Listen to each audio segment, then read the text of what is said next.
Broadcasting live from our studio in Boston, Solutions Review is proud to showcase OutSystems in the Solutions Spotlight, an exclusive webinar event. I'm Doug Atkinson here at Solutions Review, and welcome to the Solutions Spotlight featuring OutSystems. The Solutions Review Spotlight series allows us to take a deeper dive into innovative technologies that are changing the way business gets done. And today, we'll be digging into a modern, full-stack development platform that provides one of the fastest ways to build and deliver secure, scalable applications for the web and mobile.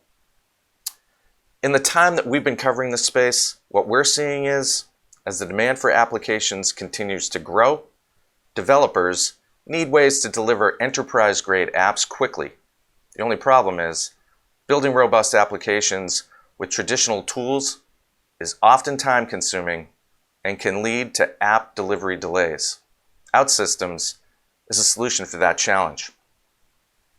And joining us today from the Hawkeye State, Iowa, is John Sullivan, Solution Engineer at OutSystems. John, thanks for being with us and welcome. Hey, no problem, Doug. Nice to be here. Thanks for having me. Well, we couldn't be more excited to have you here. Actually, this, I think, is a great time for us to be talking about this particular type of solution. Because what we're seeing at Solutions Review is a lot of interest in building applications, and I think where OutSystems is right now is really at that next level of enablement. So before we get into it, and I know you've got a well-crafted demonstration for us, I always like to get to know the folks that are going to be presenting. So give us a little bit of background about where you're at, how you've arrived at OutSystems. I know you're out in Iowa, and I know OutSystems actually is just down the road from us here in the Boston area. But tell us a little bit about yourself. Yeah, sure. So I started kind of as an app developer out of college. I spent 8 years in the app development space for a fleet management company that did fleet assets and tracked law enforcement assets and whatnot, and had some great experiences there and learning different enterprise organizations, and went through all the typical development pitfalls of developer turnover and always understanding the most modern language and whatnot. And stumbled upon OutSystems kind of on the side of just a hobby to try to build some applications. There was a robust free version there. And in my next role, I had an opportunity to actually create a software development team for a healthcare IT company. And that's where I kind of introduced OutSystems. I could either hire a contractor and pay them for every change we ever wanted and every app we wanted to build. I could hire a development team around that. But I actually started toying with OutSystems. I connected it to a lot of our databases, SharePoint, Access, and whatnot, and was able to produce some really significant results in just a few months. So we had to purchase OutSystems from there. I fell in love with the platform, and then I had to come join OutSystems here. So that's kind of what brought me here. I've been at OutSystems for about 2 years now.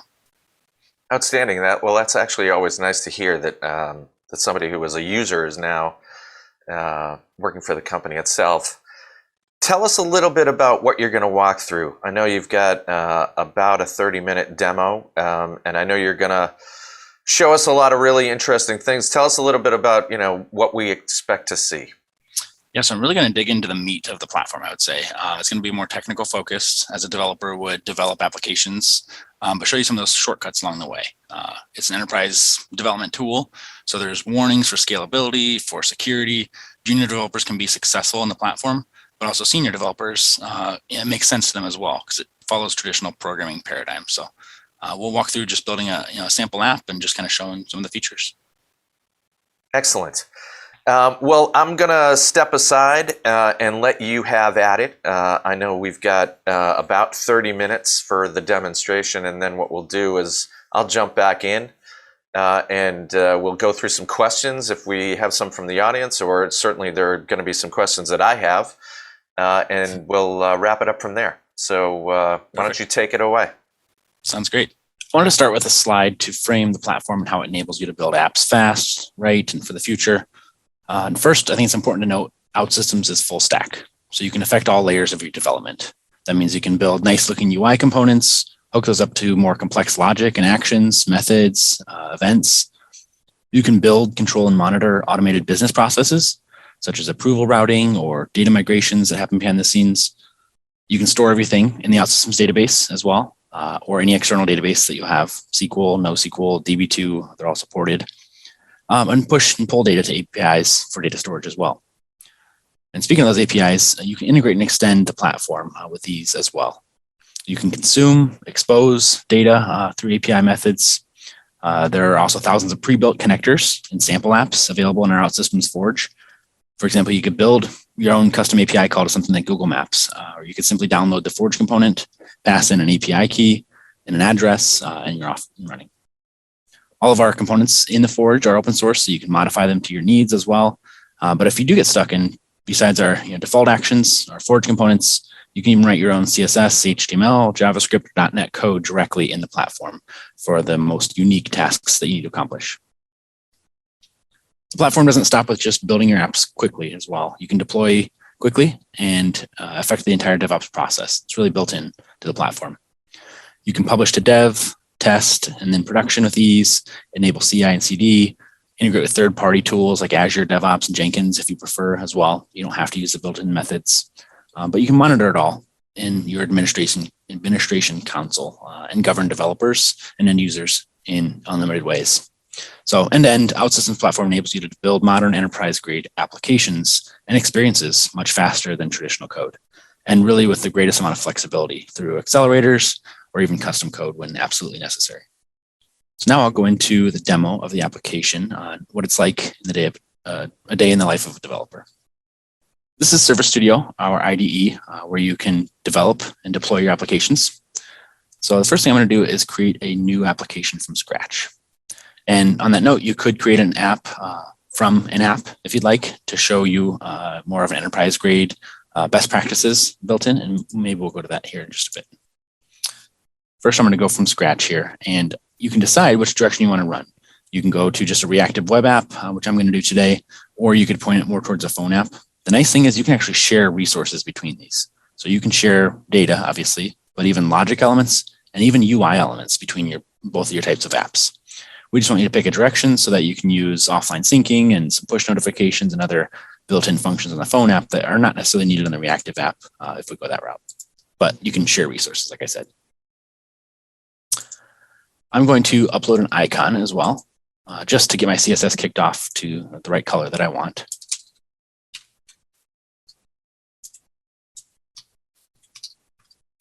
I'm going to call this employee onboarding application.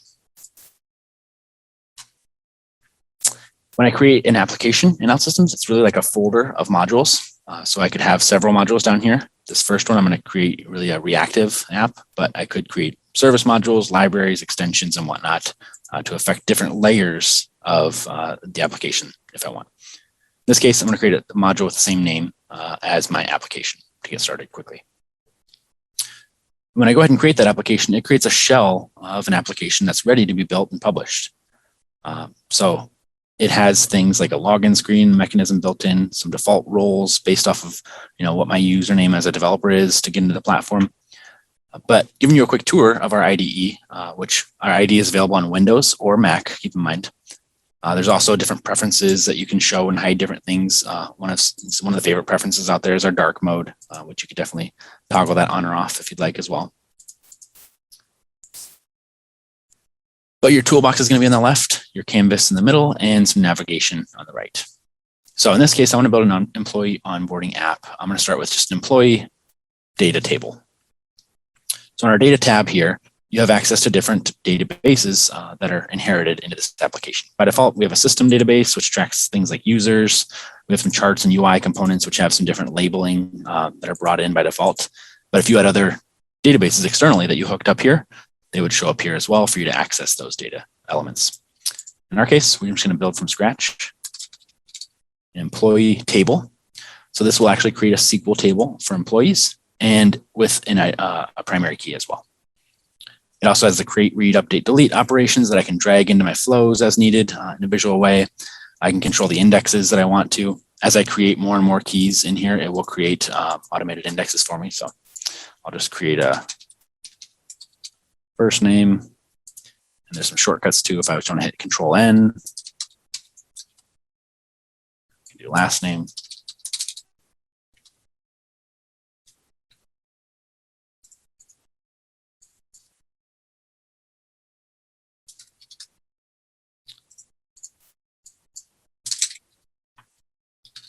email. And one thing I also want to add maybe is a department. So this is a good example of where I might want to use another table, foreign key reference for department. And it gives me a warning right away. I need another field besides just an ID. So I go ahead and add a department name. To add that foreign key, I could add my own data type. So in my existing data types, I have text as what it defaulted to. When I get down to phone, it actually tries to infer the data type based off of the naming convention I've used. And we have basic data types, including phone numbers and emails. But then we also can point data types at identifiers or at other tables, foreign keys essentially. An easy way to create that foreign key, though, is just to drop the employee or drop the department onto the employee here, and that will create a field called department ID that is a department identifier. If I look at the keys of this table, it shows that it actually creates that foreign key relationship. So really, I don't have to know anything about database management. If you're a user of Excel and you know how to right click, you can add entities and reference them in different ways with just a little bit of training. Now I'm going to go back to the interface tab here, and I'm in the main flow. And our interface gives you a ton of different controls to be able to toggle different features on and off and control really every pixel of what you design. So I'm going to go into our common folder first. And one of the screens that's built already is our login screen. And this is a default login process. There's a login button that executes actions that go into the server and validate and authenticate. You can hook this up to Azure, Active Directory, Okta, many other providers, or even multiple providers, social logins like Google, Facebook, LinkedIn, etc. But just talking about the visual nature in designing screens, a screen, you can drag some components into here, hook them up to those logic elements. And I'm going to do that in the employee screen that I go to. But first, I think it's important to note just some CSS rules that we can enable. First thing I'm going to show is the theme editor. So this is a shortcut, and it's a quick way to drastically enhance your theme if you'd like to. So and one thing we can do is change the font of the application to something differently if we wanted to. We could change some of our primary colors if we wanted to, or backgrounds. There's even specific login backgrounds. So if I wanted my login screen to be more business-like background, I could adjust that. Spacing throughout the application, header sizes and whatnot. These are some of the most common things that people edit. And so you can toggle those quickly in your theme editor. You don't have to know really a lot about front-end work to be able to do that. To be more advanced, you can actually go to our CSS editing tool. So our CSS window is here.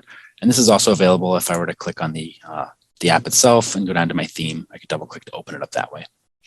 And everything on the left is inherited or overwritten from really the global default, which is our OutSystems UI. So our OutSystems UI has all of the CSS classes that we use by default for our different widgets and colors and styling. And then the theme editor inherits on top of that, where it sets some of those things like our primary colors. And I just set that background image.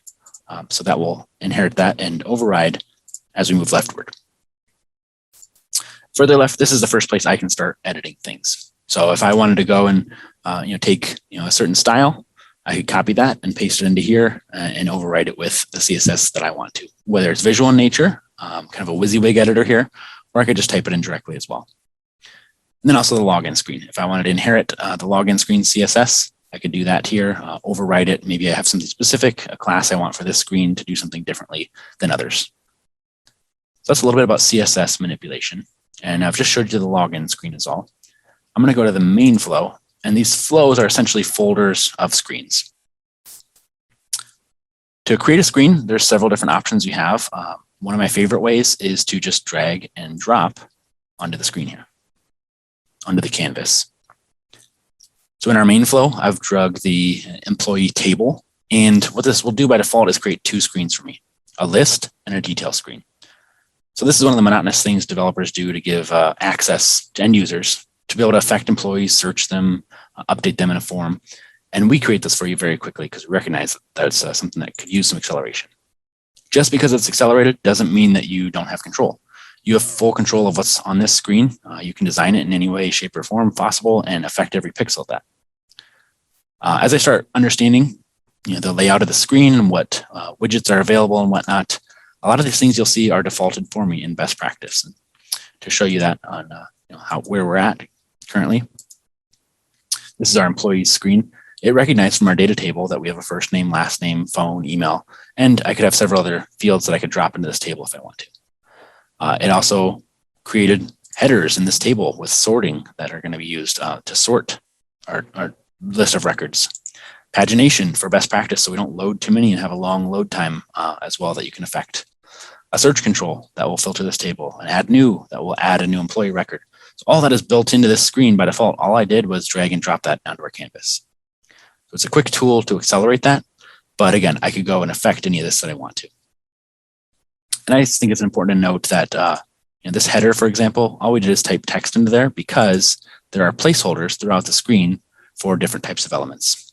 And one of the best ways to see that is with our widget tree. We could toggle this widget tree tool on the right, and it shows you really the HTML DOM breakdown of what elements are there. So on this employee screen, I have a layout that I'm reusing throughout my application. It's called Layout Top Menu.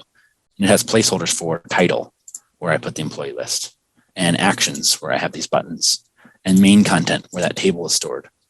So you can click around to hover and see kind of where you're at within the HTML, the UI of the screen. But you can also dive into the widget tree to get more complex on exactly where you want to edit and control something as well.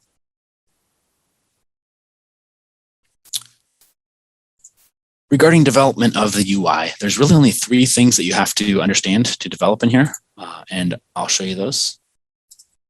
Those are variables that we can add, data fetches, and actions. So you'll notice on this screen here, that's what I have. I have some variables, a data fetch, and actions here.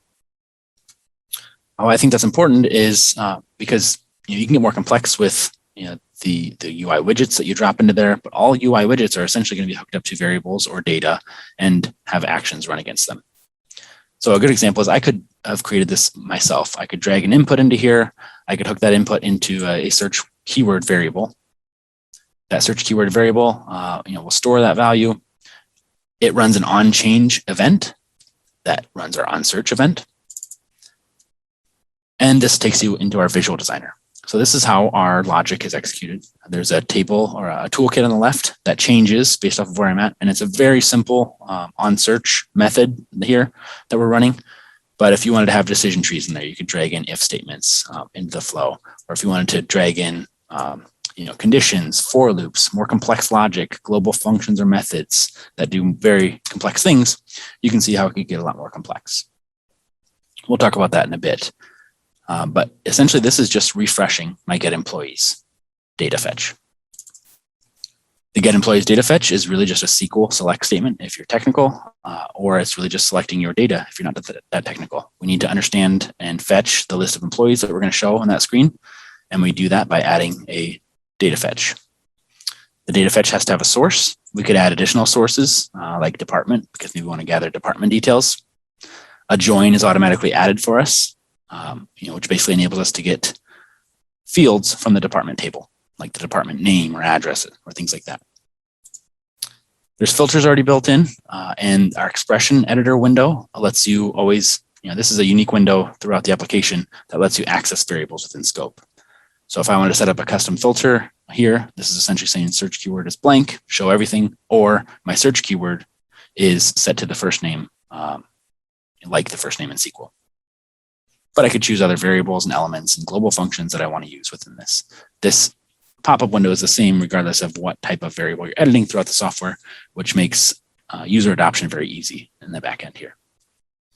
Sorting and test values as well, you can even test all of that. So it's really like a SQL editor window here for your table in your data fetch that you have full control of. So when I type in that search, it has an onChange. It refreshes the list accordingly, and I have my new list set here. A little bit more complex of a screen, but not by much, is our employee detail. This, again, was auto-created. We have an employee form with input fields. It has a data fetch that has get employee, and then it has a save. So the save action, again, takes us to our flow designer, which has more complex logic in there that says validate the form and pop up a pop-up message. Or if everything is good and valid, then we're going to go to our employee creator update statement. And then we're going to go back to the employee's main screen once that finishes. So you can navigate through these flows as well after you loop through and perform complex logic. how we make better developers, out of junior developers or business analysts that start diving into software.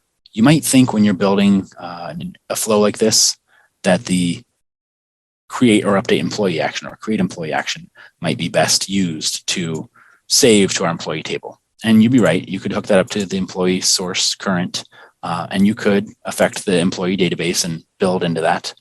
But you'll notice that we give you a few different warnings here. Those warnings will show up down here. It's a performance warning. The save detail client action calls several server actions. To avoid performance issues, group them into a single call. So first, this is saying that we're hitting the server twice. We don't want to hit two different server calls, which are these orange balls here, and return back. But really, the more important one is you're exposing a database operation in the client side. We don't want to call the database directly. We ideally want to validate that in a server action before changing the database. So we recommend that you take your calls and funnel them through something like a global logic element of employee creator update. This will still call that create employee method here, but it will also give you the ability to add in audit parameters and more global understanding and checking against other records maybe. So if you have APIs that might call the create update, or if you have screen 1 that calls it, or screen 2 that calls it, everything can be funneled through this employee creator update server action with the appropriate validation methods. That way you're not hitting the database from multiple angles in different ways, leading to mismanaged data and more technical debt. So those are some of the ways that we help you be more efficient in your coding. But I'm going to go ahead and give this a publish.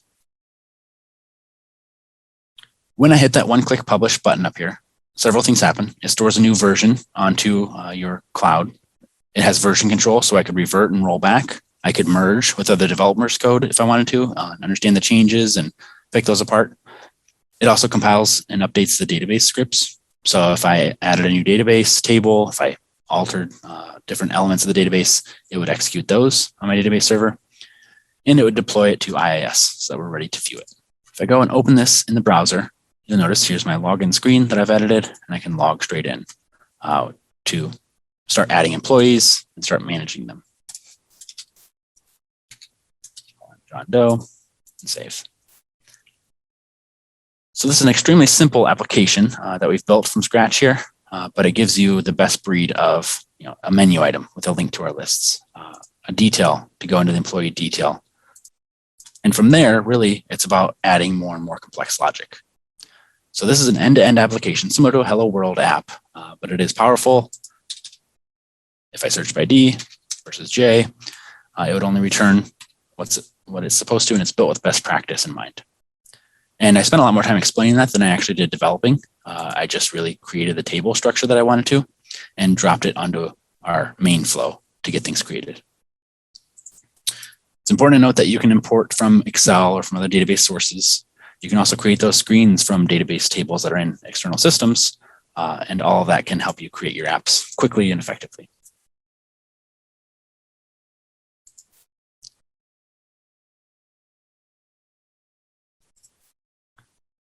I also wanted to show that I could add a screen not just from scratch or from dragging and dropping components in there. We have some screen templates that you can take advantage of as well. So if you have a product gallery or something like that that you wanted to utilize, you could take advantage of any of these dashboards and create a screen with those in mind as well.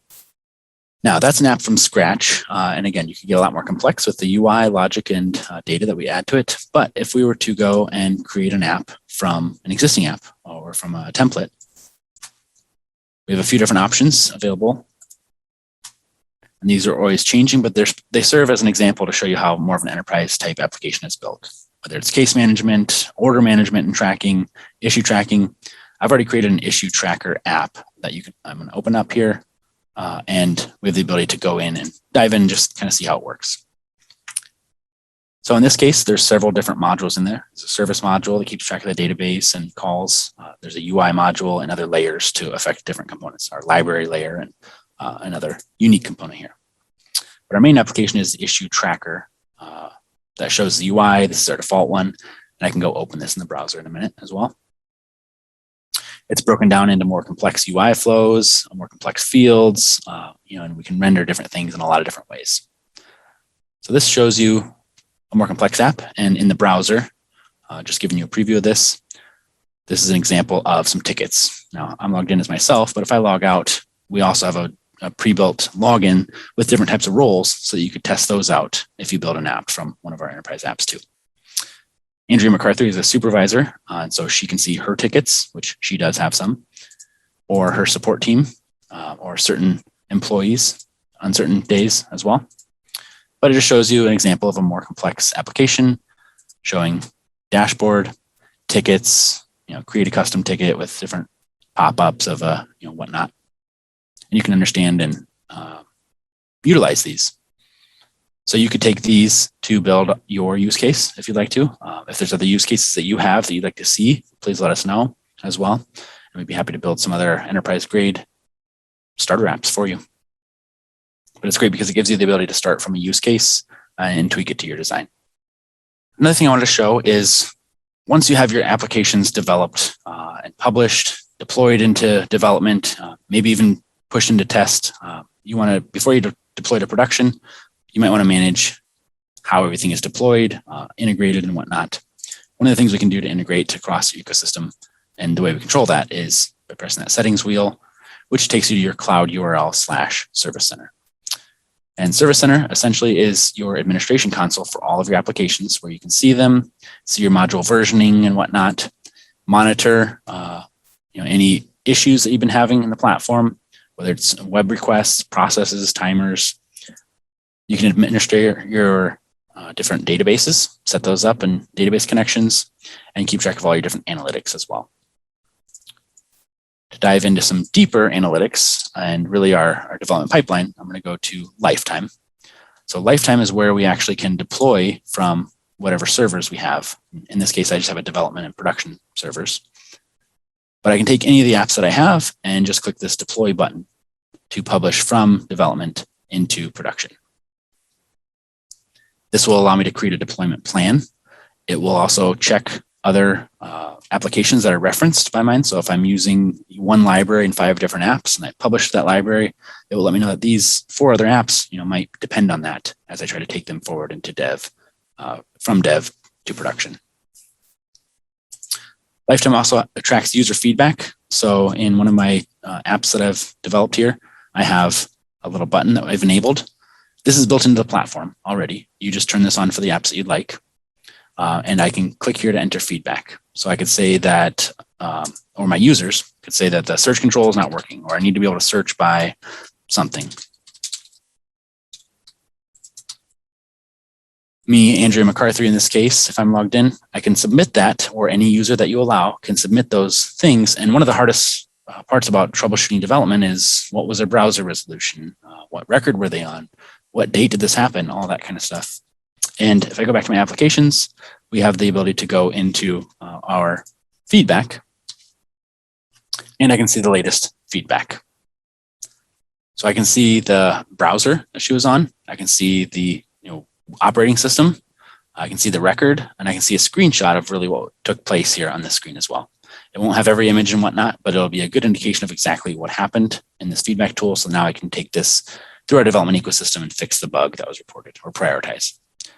Again, all of this is accessible through APIs too. So if you wanted to integrate with Jira or ticketing systems or other DevOps software that you have, you can integrate through our APIs as well, this process and these screenshots and these feedbacks that happen. And one more item I'll show is if you do want to take advantage of something from our Forge. You can search on our Forge tab here, or you can search at outsystems.com/Forge. And one of the things I brought into my app is Tableau integration. So if I wanted to integrate Tableau, all I have to do is download that application. In my onboarding app, maybe on my employees screen, I need to show a visualization, or I have another welcome screen that happens. To embed Tableau into this app, all I have to do is click this plugin. And this is where I manage dependencies to other applications. So anything that I've downloaded from the Forge, any other apps that I've built and exposed to allow them to be reused will show up here. And I have a Tableau.js function that I want to show. And really, it's just a wrapper around a Tableau visual. If you're familiar with Tableau, there's a basic embed on their website that you can embed some of their default visualizations or Tableau reports. So if I wanted to bring that into this application, and maybe I'll bring it to the top of this screen even. It shows up under UI flows here. I'll have Tableau and Tableau.js API. I'll drop that into the screen. And if I don't drop it exactly where I wanted to, I can switch to the widget tree here and drop it above my table. There's two things that the Tableau integration requires, and this is available in the documentation. One is the URL of which report or visualization you want to show from Tableau. So this is just a public URL of the storms that they have available. The second thing is a container that's going to be used as an iframe to show the Tableau. So I'm actually going to take a container, drop that into here as well. Oops, I didn't drag it right. Give that container a name, call it viz. And then we need that container ID. So you can actually access the ID, HTML element ID of the container by diving into our expression editor again. So these again are the variables I have within scope. And if I dive into the widgets folder, I can see that my viz container has an ID. The ID could change in runtime. It's not always the ID of, you can only set it manually in here. So to have that dynamic ID available, we can grab the container ID property of the widgets. And now I can embed this in my application, and I have a Tableau report that is going to be available to show on my employee screen. So this use case, you obviously could make this a more dynamic link and pass in different parameters. If this was a Google map, you could pass in the employee address or something like that. There's a million different options for all the different types of Forge components that we support. But this is a great example of just how quick and easy it is to get Tableau integrated into this one app. And altogether, if I wouldn't have talked so much, the development time of this app probably took around 5 minutes. And you'll see I have a quick embedded Tableau report at the top of my employee list. So coming back to my slides, there's a million different types of apps that you can build with the OutSystems platform. Pixel Perfect UI, whether it's a mobile app or web app. Very complex apps, enterprise grade, but also those simple apps to build departmental are very quick and easy too. John, I want to jump in and do a little bit of a time check and also do a little bit of a recap. And also, we have some questions that we've accumulated, and I want to go through some of those as well. But effectively, I mean, that was a great demo. You did app building from scratch, app building from a template, which was very appealing to me, as I tend to work much better with that sort of example in front. But also the integration, the feedback loop. I mean, it's really it was really a great full demo in only 30 seconds. So well done there. 30 seconds, that's a little quick. I mean 30 minutes. We're quick, not that quick. I wanted to ask a couple of questions, and I think some of them are fairly obvious, but I think it'd be great to get a little bit more detail around it. But with regard to folks that have taken on an OutSystems deployment, what are the training options available? Yeah, so it's really nice. The free version online lets developers of all shapes and sizes get in there really quickly and start training. So we have our reactive paths, our mobile paths. We have a number of free options online that they can dive into and even get certifications for. But then obviously with the licensed version, you have on-site training, web training, personalized, customized training for your environment too. So a lot of different resources there. And with regard to evaluating an OutSystems solution before making the plunge, what are the best paths for somebody to go online and test it out? Yeah, so that's actually what I did for a while there. Our free version online, one simple URL is just try.outsystems.com. Lets you download actually a platform of your own. You get your own cloud that you can deploy applications to. You can share them with others. You download the local IDE that I showed here, and you can develop it quickly with some help. So yeah, like my slide here is just single click deployment. So you can deploy it to that cloud as well, and you can produce mobile apps as well. So with the free training options online, those courses, with the free platform that you can download, you can really get a great head start on evaluating the platform, trying out some different apps, hooking up to your own databases, your own integration points. And then, if you want to make that plunge or talk to us on the sales side, we could always take your apps that you built and push those into your production environment too.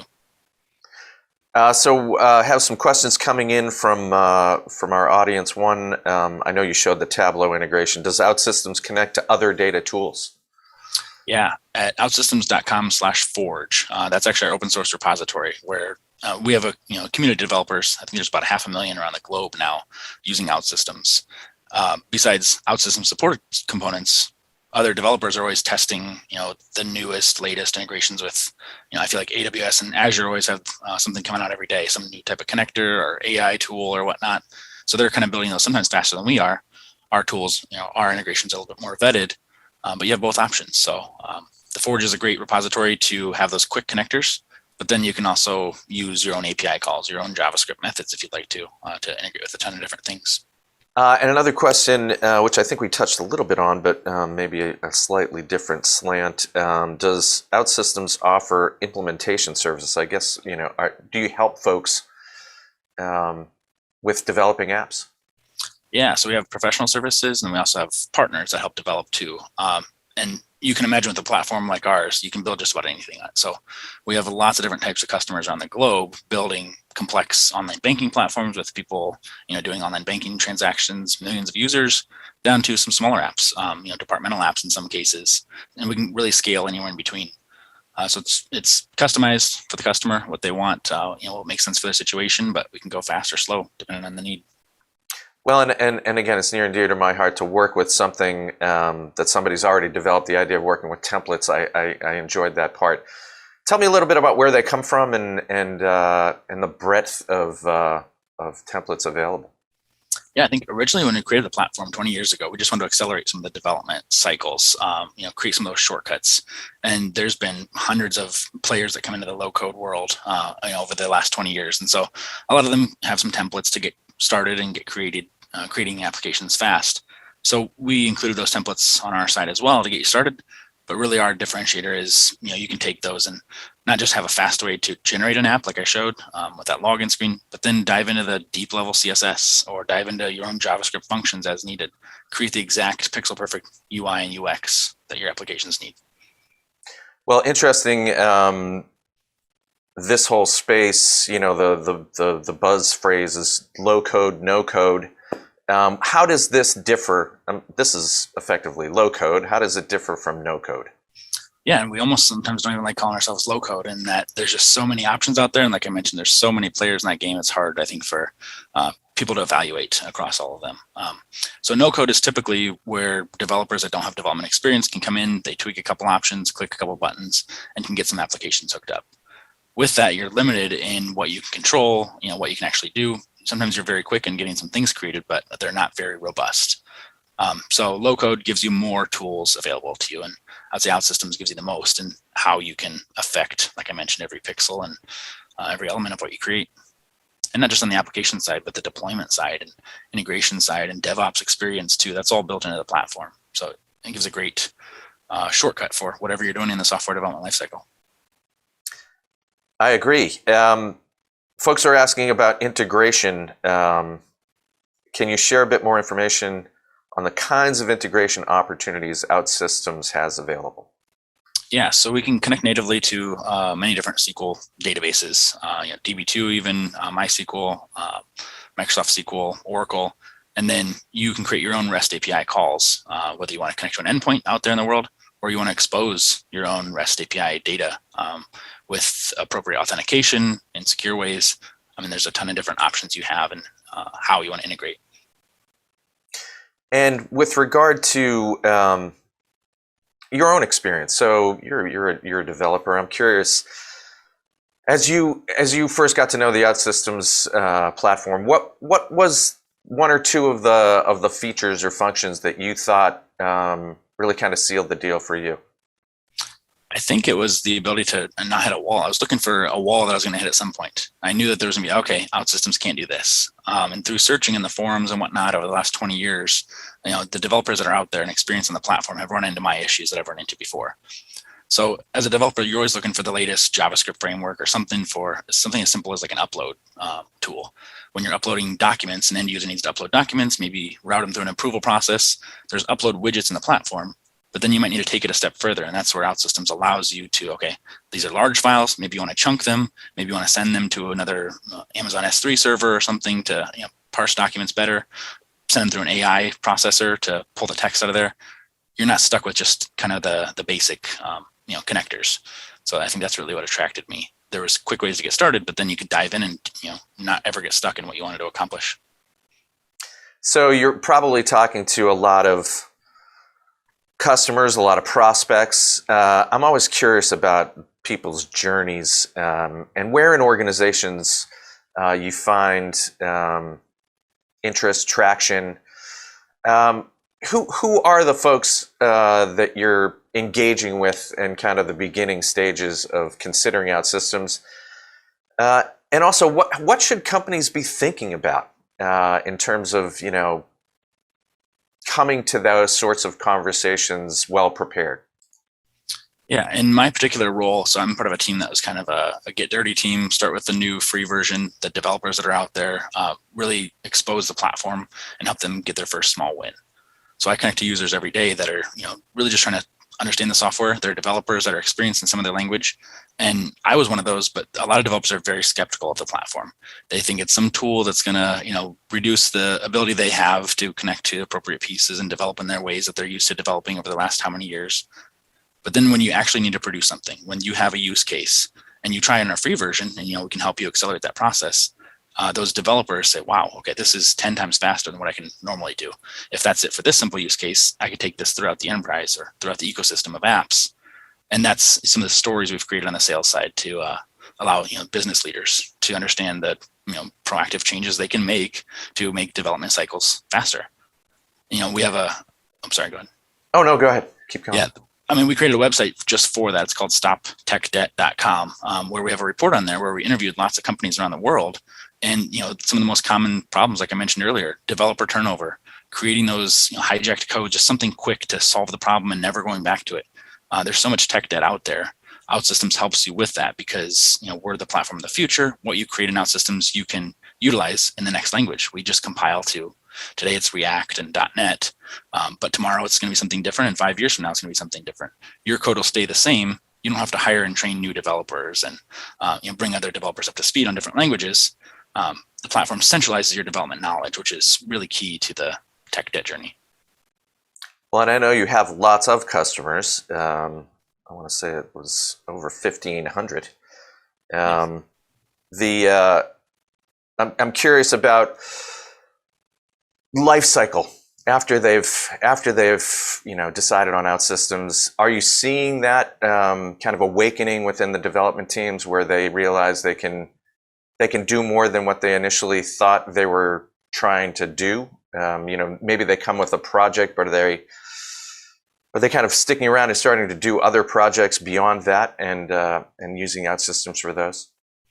Yeah, we have kind of a 3-layer method. We call it try, trust, and transform. And so businesses start, sometimes it's hard to get them to transform their entire operation up front if they don't know a lot about OutSystems. So giving them that chance to try, their developers have successes and quick wins of, they've built, a lot of applications really quickly. Then they can trust us. They get deeper and deeper and more enterprise applications, more secure applications, more core business processes, and then they end up going through a deep digital transformation. And so we see that a lot. It's something we definitely support on all sides of things. So just one last question. Just thinking about where we're headed, right? Solutions review. This is what we care about. Is certainly trying to see where a space like this is headed. The evolution has been incredible and rapid. Without giving away any secrets, I'm curious what you guys are looking at as you move forward in terms of the evolution of OutSystems and moving through this space. Yeah, everything centralizes back to our goal and allowing developers to build it fast, right, and for the future. So that's kind of our three monikers that we develop and deliver to: building things really quickly, but then making sure it's right, secure. It's not just something fast and thrown together, and then it's future-proofed. And so we just announced at our users conference last week. We have Project Neo coming out, which is going to radically transform just cloud deployments in general and the cloud experience. Same thing that we did for low-code app development, we're going to do for cloud-native experiences too. So there's a ton of acceleration happening in the company, and it's all we do. We're one of the only companies that is only focused on making the developer experience better. So that's what goes into our platform every day. Well, I think my question about future vision might have gotten one more question out of the audience, and that is, does OutSystems offer mobile functionality, which I know you touched on briefly? Yeah, I mentioned that a little in there, but yeah, you can do that in our free version as well. Try it out. And I wasn't a great mobile developer in the past, and OutSystems abstracts those layers out so that you are very quick to create mobile apps. Whether it's iOS or Android, you can use the same editor to edit those. Offline syncing is super easy with it as well, which that's one of the hardest parts in the mobile development world, is being able to sync and go offline, create those data records and merge them and whatnot. There's a really easy process for that in the software as well, besides quick UI and quick connectors to camera and device sensors and whatnot. Outstanding. John Sullivan, very much appreciate the time that you spent with us walking through the OutSystems platform. I think that was a very complete demonstration of functionality, but certainly, it's something that folks should really contact you and find out more about. Thanks very much for the time today. We appreciate it. Yeah, no problem. Thank you for having me. This was great. Well, there you have it. Solution Spotlight featuring OutSystems. We want to thank OutSystems for being a part of this event, and John Sullivan for doing such a good job presenting the solution. And we want to thank you for being participants. If you're interested in more about OutSystems, please visit their website, outsystems.com, and learn everything that they have to offer. And if you're interested more about this space, come to solutionsreview.com. And also check out some of the upcoming events we have on schedule. I'm Doug Atkinson here at Solutions Review. Thanks for watching.